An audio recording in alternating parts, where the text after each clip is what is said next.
Hello, everyone. I'm Earl Doobie. I'm the CISO, the Chief Information Security Officer at Auxiom. I just want to talk to you about a question that comes up quite often. So in my work, I deal with a lot of small and mid-sized companies. I work with the CEOs and the leadership of these companies, and I'm trying to help them mitigate their risk, help them, resolve their cybersecurity needs. And this one question just keeps coming up over and over as we're having these conversations, and it goes something like this, or in some variation. Yeah, my company is so small. Why do I need to worry about cybersecurity? Nobody's ever going to find me. Why would they come after me? I'm so small. Well, I just want to just reiterate my answer to all of you. If you're curious and seeking out some cybersecurity, advice, that sentiment could not be further from the truth. The actual reality is that small and mid-sized companies are becoming more and more of a target for cyber criminals just because they know that the level of controls and the types of technologies that are in place in those small businesses are really no match for a good, well-funded cyber criminal. They know that they can basically get whatever they want out of those companies. And so it's really imperative that small business owners kind of shift the way that they're thinking about this and not rely on what we call security by obscurity, but really prepare for the attack that is inevitable. So I want to go through a few points here just in this short video, just to kind of reiterate my point here that it's really important. So, the Verizon comes out with a report every year. Their latest report in 2024 showed that 43% of all cyber attacks are aimed at small businesses. So, just think about that. Small businesses, companies your size, are being attacked by cyber criminals that are funded and geared to attack the largest companies on the planet, but they're also 43% of the time attacking small companies just because they can establish a nice base of funding from those small businesses to help them attack the larger ones. And this idea like that you're small so no one will find you, it's not like the attackers are looking in the yellow pages to find the companies that they want to attack. These are all automated attacks. They use a variety of sophisticated digital attack methods such as scanning the internet for exposed internet sites and services that are unprotected. They are buying your information from the dark web on the internet.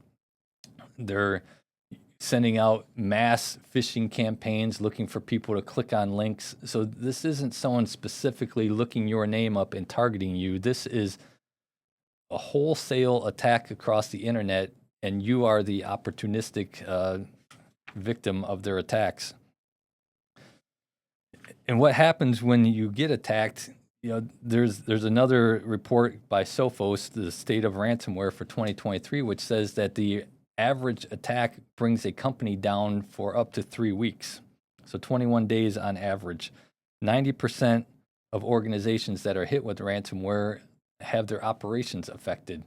So, this isn't a small risk that you're taking. If you actually do get attacked and hit with ransomware, you can look for your business to be down and inoperable for, on average, 3 weeks.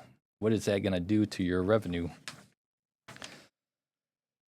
In terms of, the risks are reputational as well as financial. So, you think about downtime, 3 weeks, but also think about, your customers and how they are, viewing you as a company after you get hit with a ransomware attack.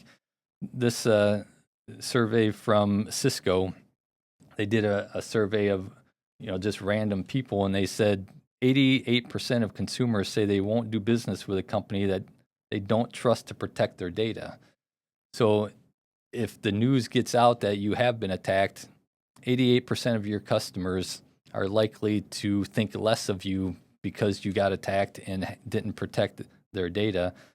55% of people wouldn't do business with a company that they thought was incapable of protecting data and their operations. So, these are pretty significant numbers in terms of human psychology and how they react to companies that have been attacked and suffered under a cyber attack. And then just, in terms of just how quickly these things change, the threat landscape is constantly changing. So it's not like the controls you put in place 3 years ago. So maybe you put a new firewall in 3 years ago and you think you're good. Unfortunately, the adversary is constantly evolving to the point now where, the old controls just don't work anymore. In fact, ransomware attacks occur every 11 seconds. So clearly the controls that were put in place, if any were put in place, aren't working. You have to keep up with the threat. So how do you keep up with the threat? And this really comes down to the crux of the problem, for small business owners is how do you even know what to do from a security perspective once you've determined that you have to do something about security? Well, the biggest thing you can do to turn your situation around is to get a competent security leader within your organization. You have to have somebody whose whole purpose in working for you is to protect you, mitigate your technology risk. In large companies, they have CISOs like me. They have chief information security officers that spend their entire day, their entire night thinking about how to protect your organization. So what do you do as a small business owner? If you are large enough, maybe you can hire a security manager, but typically, you would want to outsource that. You can get virtual CISOs. You can work with an MSP, and an MSP can provide you with security advisory work.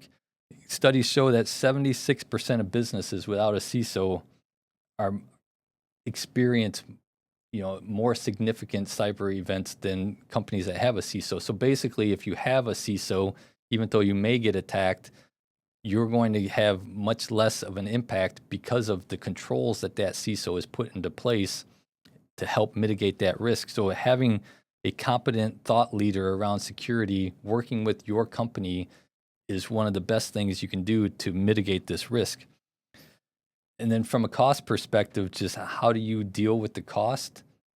Again, this is where, outsourcing that, getting a virtual CISO is important from the leadership perspective, but just also understand that, a lot of times the cost for security controls, so endpoint protection, firewalls, vulnerability management, these costs aren't as high as probably what you're thinking they are. And if you have someone that's working for you on the inside, helping you with your risk mitigation, they can also negotiate better pricing. So it's not as expensive as you think it is. You just have to have the right mindset and the right people guiding your decision on this. So, that's just a quick summary. Those are 5 points that I think are very important for you to consider as a small business owner.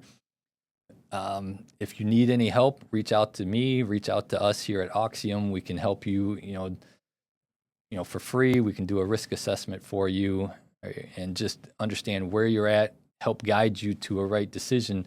Because at the bottom line is, I'm interested in helping you reduce your technology risk, preventing you from being attacked. So it's a rough world out there, and I just want you to be safe. So reach out if you need anything. Thank you.